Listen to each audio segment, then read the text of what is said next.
তোমরা সবাই খুব ভালো আছো। তো আমি আজকে যে ভিডিওটা বানাচ্ছি এটা আমার লাভ ম্যারেজ নাকি অ্যারেঞ্জ ম্যারেজ, তো এটাই আমি তোমাদের সঙ্গে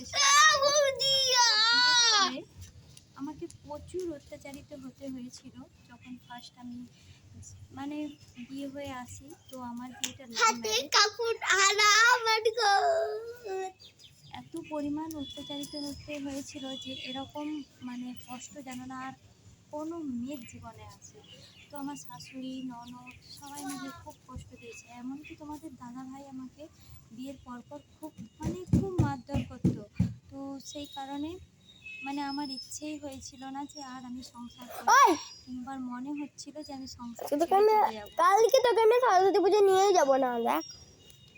তো যাই হোক, এখন আমি মোটামুটি ভগবানের দয়ায় তোমাদের ভালোবাসায় মোটামুটি একটু ভালো আছি। তো জানো, শাশুড়ি বৌমার সম্পর্ক মানে সাপে নেউলের সম্পর্ক, মানে তুমি যতই ভালোবাসা দাও না কেন এক্ষুনি ভালো আবার পরোক্ষভাবে খারাপ দেখাচ্ছে। তো যাই হোক, কিন্তু তা সবাইকে নিয়ে তো চলতে হবে। তো আমি যখন ফার্স্ট আমি এই মানে সোশ্যাল মিডিয়াতে মানে ইউটিউবে যখন আসি, তো আমার পরিবার থেকে কেউ মেনে নেয়নি।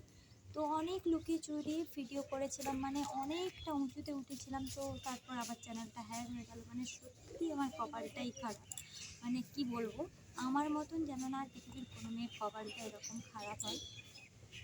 তো যাই হোক, এই চ্যানেলটা খুলেছি, এই যে চ্যানেলটা খুলেছি এটা আমি তোমাদের দাদা ভাই কেন আমি কারোর সঙ্গেই শেয়ার করি না।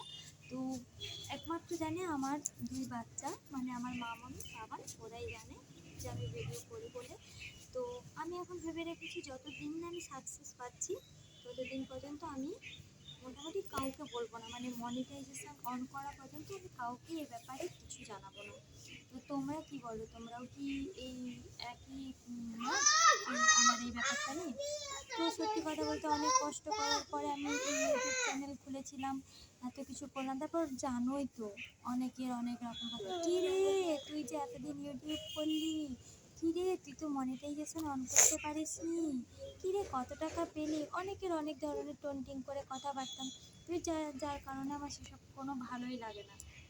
যার কারণে এখন আমি ভেবেছি যে না, আমি কাউকে বলবো না। যেদিন আমি কিছু করতে পারবো, যেদিন নিজে ইনকাম করতে পারবো, আমি সেদিন সবাইকে বলবো। টাটা, চলো রাখছি।